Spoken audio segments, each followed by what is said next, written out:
시편 139편 7절에서 12절입니다. 우리 함께 읽으심으로 하나님의 말씀을 받겠습니다.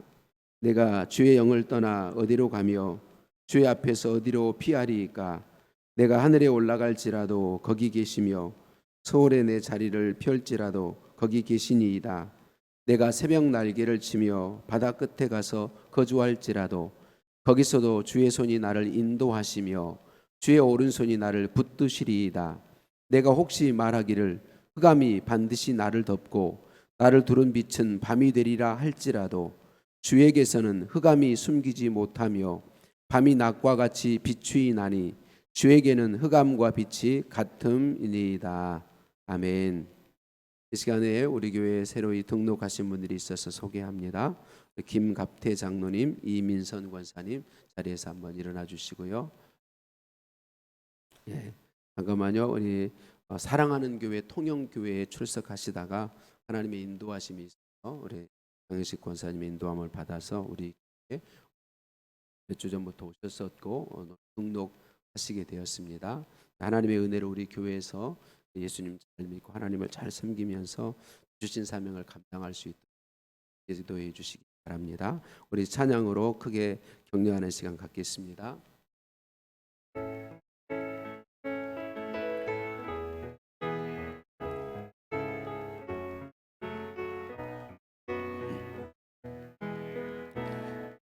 너는 시냇가에 심은 나무라 하나님의 사랑 안에 믿음 뿌리 내리고 주의 뜻대로 항상 살리라. 큰 박수로 응해 주시기 바랍니다.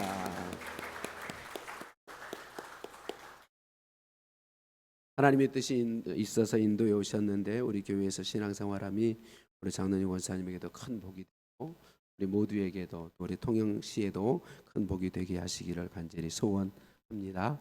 한 번 더 인사 나누시겠습니다. 사랑을 축복합니다. 사랑을 축복합니다. 사랑을 축복합니다.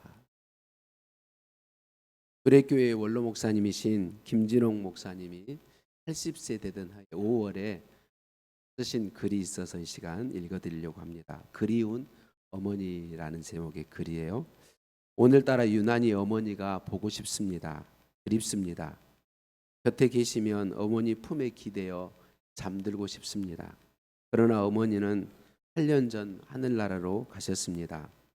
살아계실 때 좀 더 따뜻하게 모시지 못한 걸 생각하면 가슴이 아픕니다. 지금 내 나이 80에도 어머니가 그리울 줄은 짐작도 못하였습니다. 어머니를 생각하면 무언가 한쪽 가슴에 구멍이 뚫린 것처럼 허전합니다. 아버지께서 내가 6살 되던 때에 일본 동경에서 돌아가셨기에 어머니께서는 우리 사남매 기르시느니라 너무너무 고생하셨습니다. 아버지께서 남긴 유산이라곤 재봉틀 한 대 뿐이었습니다.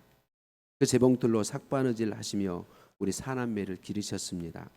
나이 들어가면서 세상살이 고달픔을 몸으로 느끼게 되니 어머니의 고생이 얼마나 심하셨을지를 짐작하게 됩니다. 어머니는 바느질 일감이 밀릴 때면 재봉틀을 밟으시며 밤을 새웠습니다. 우리들은 어머니께서 밟으시는 재봉틀 소리를 들으며 잠이 들고 잠이 깨곤 하였습니다. 밤새워 재봉틀을 밟으시던 어머니께서는 한밤중에 잠이 오시면 나를 깨우곤 하셨습니다. 홍아 일어나 찬송 한 곡 불러라. 애미 잠 온다. 그러면 철없는 나는 어머니께 불평하곤 하였습니다. 어머니 왜 자꾸 저만 깨우세요? 형이나 동생도 고루 깨우셔야죠. 이렇게 볼멘 소리로 항의하면 어머니께서는 일러주셨습니다. 홍이 니는 목사 될 사람 아이가 목사 될 사람이니까 너를 깨우는 기다. 그럴 때면 나는 어머니 나는 목사 안 될 깁니다. 그러면 어머니께서는 네가 무슨 소리를 해도 목사가 될 기다. 내 기도가 이루어질 기다. 그 어머니는 이미 천국 가시고 철없던 아들은 목사가 된 지도 50년 세월이 지났습니다. 고등학교 2학년 즈음에 학교 다니기가 지겨워졌습니다. 가출하여 무전여행하다가 1년 반 만에야 집으로 돌아왔습니다. 어머니께 큰절을 올리고는 이제 마음 잡고 공부하겠노라 여쭈었더니 어머니께서는 흡족해 하셨습니다. 나는 오래 공부를 안 했으니 참고서를 사서 기초 실력을 닦겠노라며 참고서 살 돈을 부탁드렸습니다. 회의 승낙하신 어머니는 다음 날 이른 아침 외출하셨습니다. 밤 9시가 지난 시간에도 어머니께서 돌아오시지 않기에 무슨 사고라도 나셨나 하고 염려하며 기다렸습니다. 늦게서야 돌아오신 어머니께서 참고서 살 돈을 마련해 오셔서 주셨습니다. 나는 감사드리고 공부하다 주무시는 어머니를 돌아보았더니 머리에 수건을 쓰고 계셨습니다. 어머니는 어찌 수건을 쓰시고 주무실까 하여 벗겨드렸더니 머리카락이 없었습니다. 그제서야 깨달았습니다. 모처럼 마음 잡고 공부하겠다는 아들의 책값을 구하러 다니다가 못 구하시니 가발 가게로 가셔서 머리카락을 파셨구나 하고 깨달았습니다. 그래서 더 열심히 공부했습니다. 남양만 간척지에서 개척 선교를 하던 때였습니다. 가난에 찌들어진 농민들의 수입을 높여주기 위하여 소단지, 양돈단지 등을 시작하였다가 실패하여 빚을 지게 되었습니다. 빚쟁이들이 빚을 받을 가망이 없어지자 나에게로 몰려들었습니다. 김진홍 목사가 대표이니 대표된 책임으로 빚을 갚으라는 요구였습니다. 아들 목사가 빚쟁이들로부터 고통당하는 모습을 곁에서 보시던 어머니는 금식 기도를 시작하셨습니다. 1월 달 추운 때였습니다. 나는 어머니의 건강이 염려되어 금식 기도를 중단하시고 건강 챙기시라고 간청했습니다. 그러나 어머니는 말씀하셨습니다. 김 목사, 나를 말리지 말아라. 애미가 아들 목사를 도울 길이 기도밖에 더 있나? 내 건강은 내가 알아서 할 테니 신경 쓰지 말아라. 나는 아침 저녁으로 어머니 건강이 염려되어 문안드리곤 하였습니다. 그러던 몇일째 되던 날 새벽 기도를 마친 후 어머니께서 나에게 일러주셨습니다. 김 목사야, 오늘 금식 기도 마쳤다 하시기에 나는 반가운 마음으로 어머니께 말씀드렸습니다. 어머니 금식 기도를 무사히 마치셔서 다행입니다 하였더니 어머니께서 자신이 금식 기도를 마치게 된 사연을 일러 주었습니다. 내가 오늘 새벽에 금식을 마치게 된 것은 기도 시간에 하나님의 음성을 듣게 되었기 때문이다. 어머니 어떤 음성을 들으셨는데요? 아들 목사가 지금은 어려우나 42살이 지나면 괜찮느니라 라는 음성을 들었다 하셨습니다. 나는 긴가민가하며 믿지 못하였는데 실제 42살이 지난 1월부터 좋은 일이 있게 되고 모든 일이 순탄하여졌습니다. 나는 아들 목사에 대한 어머니의 정성 어린 금식 기도가 일으킨 기적이라고 지금까지 믿고 있습니다. 김진호 목사님이 80세가 되었는데도 왜 어머니 생각이 나시는지 이해가 되시지요? 어머니는 자신의 모든 걸 다 바쳐 아들을 사랑하고 아들을 위하시고 나이가 많으심에도 아들 목사에게 도움이 되기 원해서 생명의 위험을 무릅쓰고 그 추운 금식기도. 이게 어머니지 않습니까? 어떤 일이 있어도 내 편이 되어 주시고 나를 이해해 주시고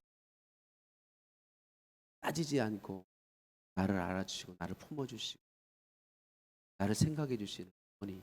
그래서 어머니가 생각난 것 아니겠습니까?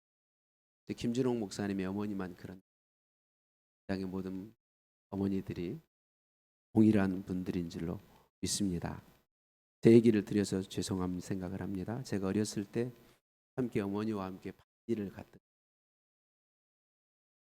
이제 아마 어머니가 도구를 다 들고 가시는데 좀 손이 좋겠나 봐요. 저에게 들고 가도록 해서 같이 갔는데 거기 반 옆에 그늘이 소나무 그늘이 그 그늘에 쉬게 하시고 어머니는 떼 앞에서 반일을 하십니다.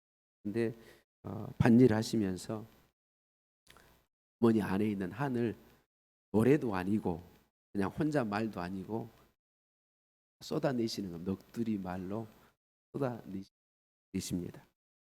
저는 외할아버지 외할머니를 얼굴 못 봐서 태어나기 전에 가셔서 제가 살던 섬은 우리 통영처럼 섬이 많은 곳인데 그 섬은 남자분들은 바다에 가서 돌아가시는 경우가 많았어요.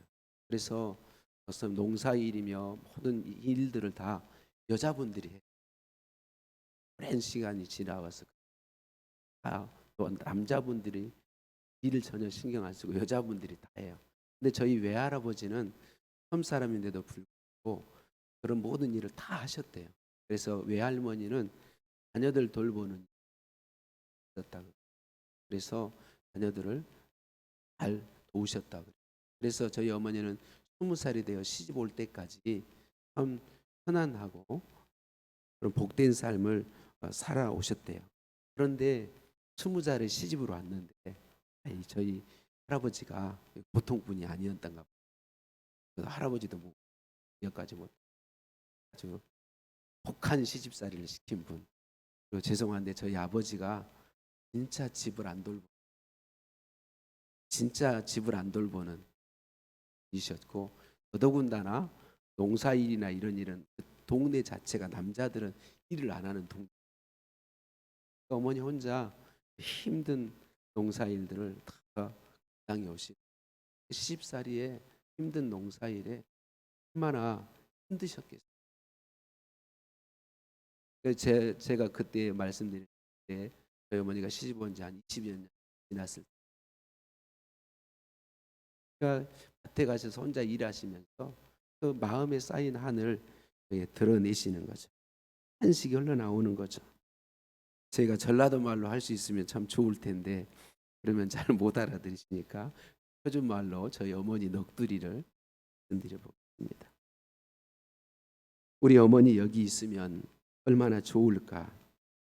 우리 어머니 내 새끼 손에 물 묻을까, 내 새끼 발에 흙 묻을까, 내 새끼 고생할까, 이쁘고 이쁜 내 새끼, 이쁘고 이쁜 내 새끼 좋은 집에 시집가서 고생 말고 잘 살아라 늘 하셨는데 우리 어머니 여기 있으면 나 고생한다 해주실 텐데, 우리 어머니 여기 있으면 내 새끼 짠하다 해주셨을 텐데, 우리 어머니 여기 있으면 나 위해 주실 텐데. 너무 힘들고 지치고 어려운 삶 속에서 아마 친정 엄마가 옆에 계셨으면 힘이 나고 용기가 날 것 같아서 아마 그랬던 것. 여러분 힘든 시집살이, 고된 세상살이에 지치고 힘들 때마다 누가 생각? 친정 엄마가 생각. 왜 그렇게 친정 엄마가 생각날까?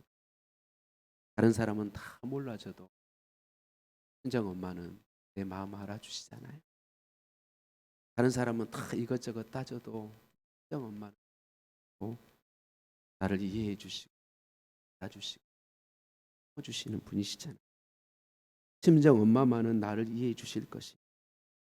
친정 엄마만은 모든 걸 다 바쳐서 나를 사랑해 주실 것이. 그러니까 힘들 때면 친정 엄마가 생각나는 거 아니겠습니까?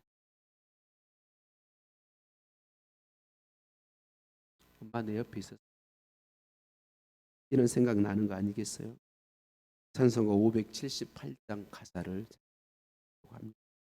제가 노래를 잘 부르는 사람 같아 찬송으로 불렀을 텐데 못 불러서 가사만 읽어 1절 3절인데요. 언제나 바라봐도 늘 보고 싶은 분, 기쁠 때나 슬플 때 늘 보고 싶은 분, 모든 것 주시고도 더 주시려는 이 어머니 한 분 이외 또 어디 있으랴. 3절입니다. 죄인을 구하시려 독생자 보내신 그 사랑 알게 하려 어머니 주셨네. 그 손을 마주잡고 드리는 예배는 천년도 하루 같은 즐거운 때일세. 이 찬송시를 지으신 김정준 목사님 우리나라에서 이분은 죄인인 나를 구하시려 독생자 보내신 하나님의 사랑을 알게 하시려 우리에게 친정 어머니를 고백하고 있습니다. 외아들도 아끼지 않고 주실 만큼 우리를 사랑하시는 그 사랑을 알게 하시려 부모님을 주셨다는 것이죠. 네, 그래요. 우리 하나님은 친정 엄마처럼 언제나 내 편이 되어 주시는 분이세요.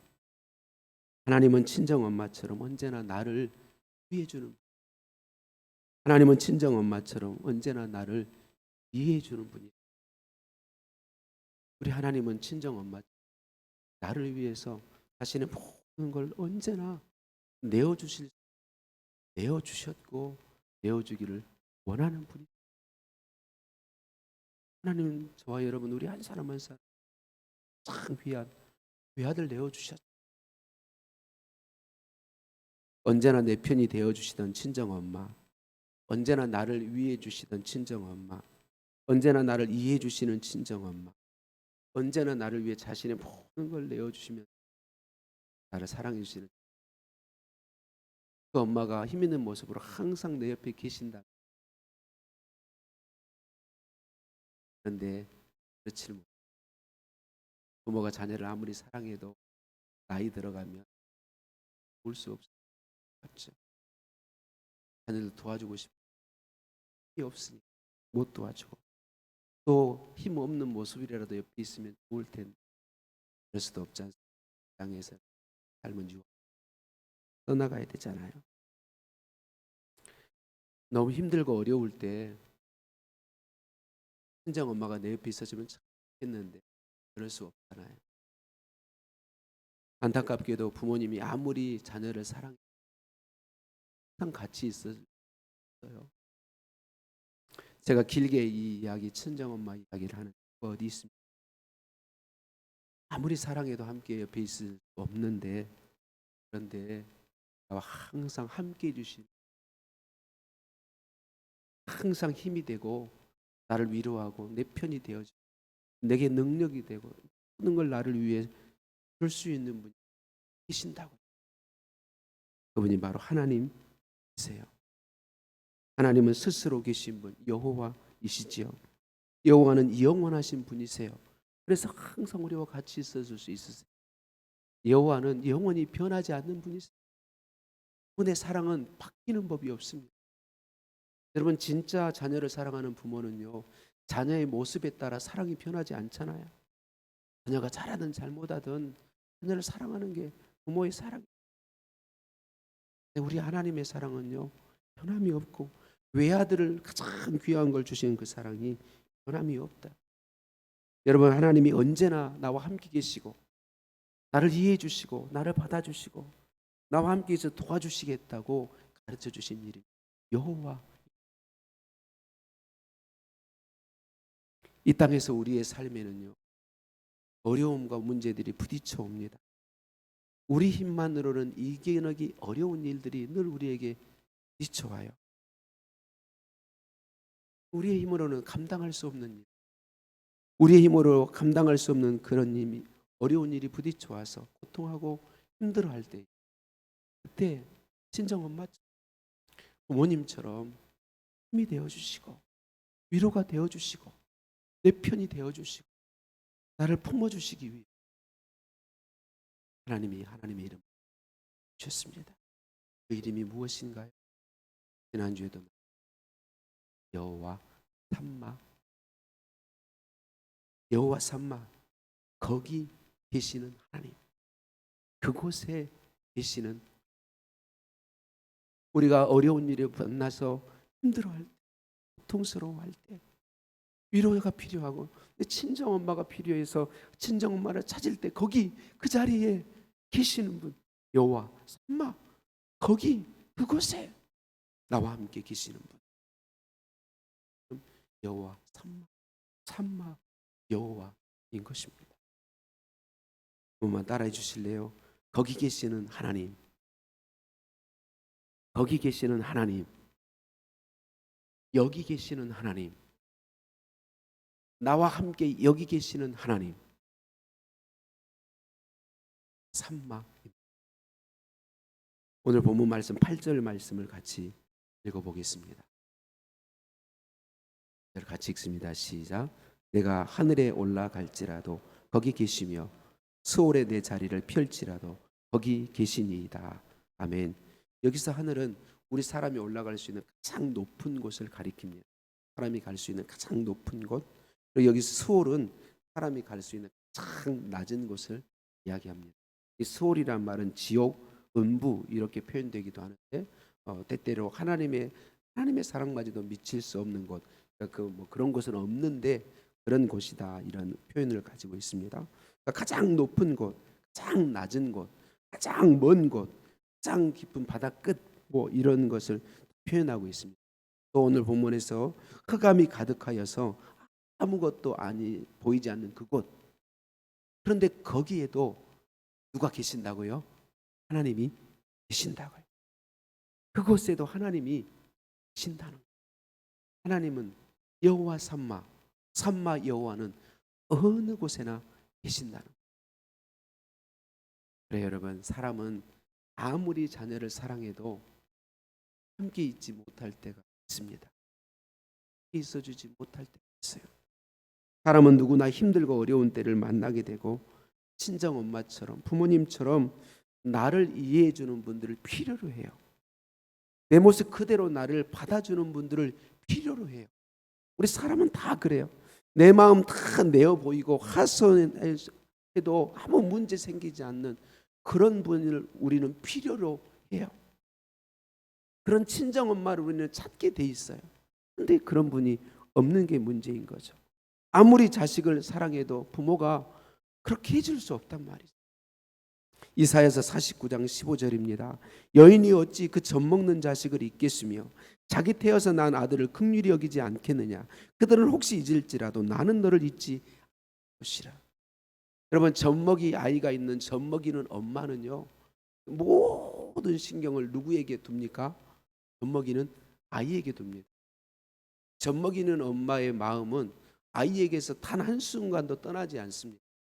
그런데요, 사람의 인생은 그런 젖먹이 아이를 잊어버릴 수 있는 상황을, 절박한 상황을 만나는 게 우리 인생입니다. 도저히 절대로 잊지 않는, 젖먹이 아이를 절대로 잊지 않는데 그 아이를 잊어버릴 수밖에 없는, 너무나도 힘들고 절박하고 고통스러운 상황을 만나는 것이 우리 사람의 인생이라는 거죠. 그런데 그때도 젖먹이 엄마가 젖먹이 아이를 잊어버릴 수밖에 없는 절박한 상황에도, 그때 그 순간에도 하나님은 삼마 그곳에 계시는 분이라. 결코 잊지 않으신대요. 외아들을 아끼지 않고 주시는 그 사랑으로 그곳에 함께 하시면서 사랑해 주시는 분이 여호와 삼마이시라는 것입니다.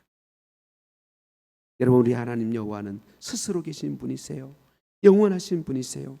사랑이 변함이 없는 분이세요. 그분이 저와 여러분이 어떤 절박한 상황 가운데 있든지 그곳에 계시면서 우리에게 말씀하신다는, 사랑하는 아들아, 사랑하는 딸아,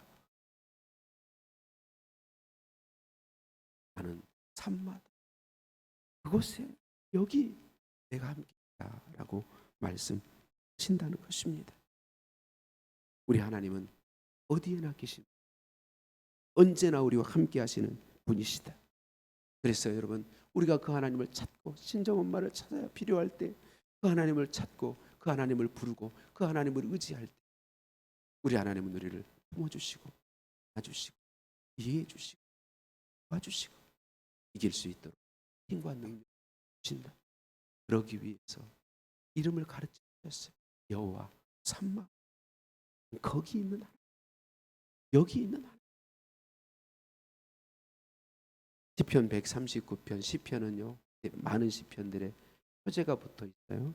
오늘 시편 139편의 표제는 다윗의 시, 다윗이 고백한 시라는 거죠.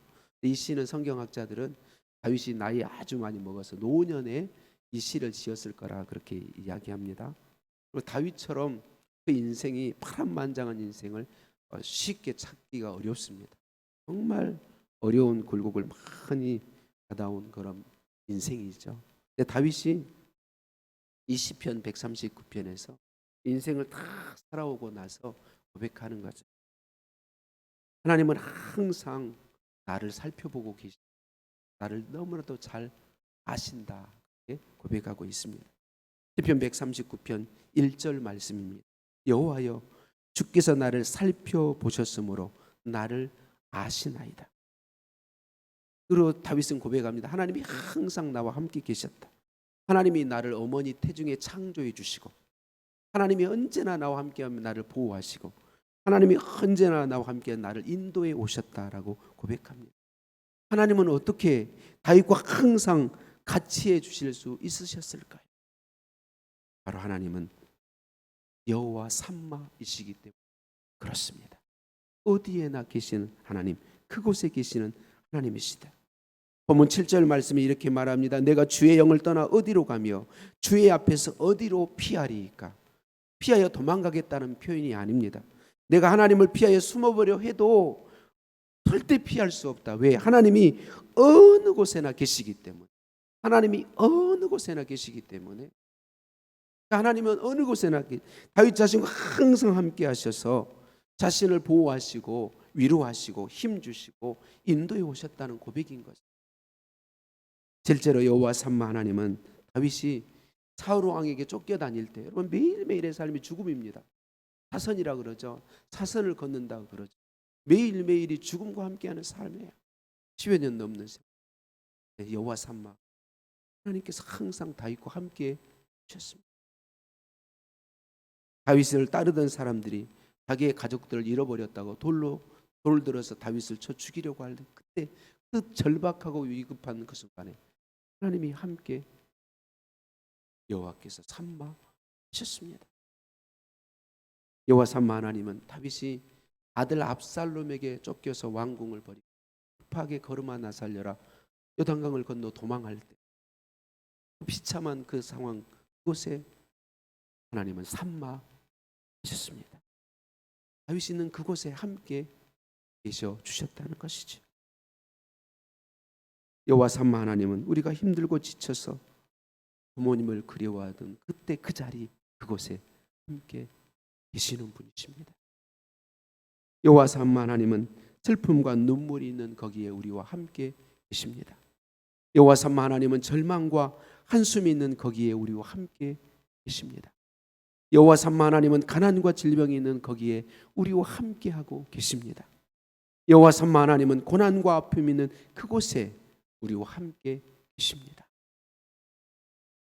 여러분, 우리 사람은 원래 창조될 때는 하나님과 같이 사는 존재로 그런데 안타깝게도 아담과 하와가 범죄한 이후로 하나님과 사람의 관계는 깨어져 버렸습니다. 죄의 담이 사람과 하나님 사이를 가로막았습니다. 그래서 사람은 하나님을 찾을 수도 없고 하나님을 알 수도 없고 하나님을 의지할 수도 없는 상태가 되어버렸습니다. 하나님은 은혜로 찾아오시고 약속해 주셨습니다. 외아들을 구원자를 보내시겠다. 그래서 외아들을 구원자로 보내셨어. 외아들로 오신 예수님께서 십자가에 죽으심으로 자신의 생명을 십자가에 내놓아서 마지막 한 방울의 피까지 쏟으셔서 우리와 하나님 사이를 가로막고 있는 죄의 담을 무너뜨리셨습니다. 그리고 믿는 우리를 하나님과 화목하게 해 주셨습니다. 다시 하나님과 함께 살 수 있게 주셨습니다. 여러분, 예수님을 구주로 믿고 하나님과 다시 함께 살게 되는 것은 사람의 무엇으로 되는 것 아닙니다. 예수의 공로를 믿으면 됩니다. 예수님을 구주로 믿으십시오. 예수님이 내 죄를 사하셨음을 믿으십시오. 예수님 내 안에 나의 구원자로, 주인으로, 나의 하나님으로 들어와 주시라고 고백드리십시오. 여러분, 하나님은 예수 그리스도를 통해 우리의 죄를 다 사하시고 예수 믿는 우리를 하나님과 화목하게 해 주셨습니다. 그래서 예수님 믿는 우리가 있으면 어느 곳에 있든지 거기 하나님이 함께 계시는 분이시다. 할렐루야. 말씀을 마치면서 여러분 오해하지 않아야 될 것. 다윗이 시편 139편을 고백하고 있는데 하나님이 어디나 계셔서 다윗이 있는 곳에 계신 것이 아니라는 사실. 하나님은 어느 곳에나 계시는 분이시지만 다윗이 있는 곳에 함께 하시는 것은 어느 곳에 계신 그분의 그 상태 때문이 아니라 다윗을 정말 사랑하셔서 주목하여 보고 계시기 때문이다. 다윗을 사랑하셔서 하나님의 온 마음과 뜻을 다하여 다윗을 주목하심으로 다윗이 있는 그곳에 하나님이 함께 계셨다. 여러분, 우리에게도 하나님은 하나님의 모든 마음과 모든 걸 다 집중하셔서 나를, 여러분 한 사람 한 사람, 우리 한 사람 한 사람을 주목하시고 사랑하시고 우리가 있는 그곳에 함께 주시는 것입니다. 여호와 삼마는 친정엄마처럼 좋은 분이십니다. 아니, 친정엄마보다 훨씬 더 좋은 분이십니다. 여호와 삼마, 친정엄마보다 좋으신 여호와 삼마는 항상 나를 주목해 보고 계십니다. 친정엄마보다 좋으신 여호와 삼마는 나에게 깊은 관심을 갖고 계십니다. 친정엄마보다 좋으신 여호와 삼마 하나, 나를 이해해 주십니다. 나를 아십니다. 언제나 내 편이 되십니다. 언제나 나를 도와주십니다. 우리 여호와 삼마를 보십시다. 여호와 삼마를 기억하십시다. 여호와 삼마를 부르십시다. 여호와 삼마를 의지하십시다.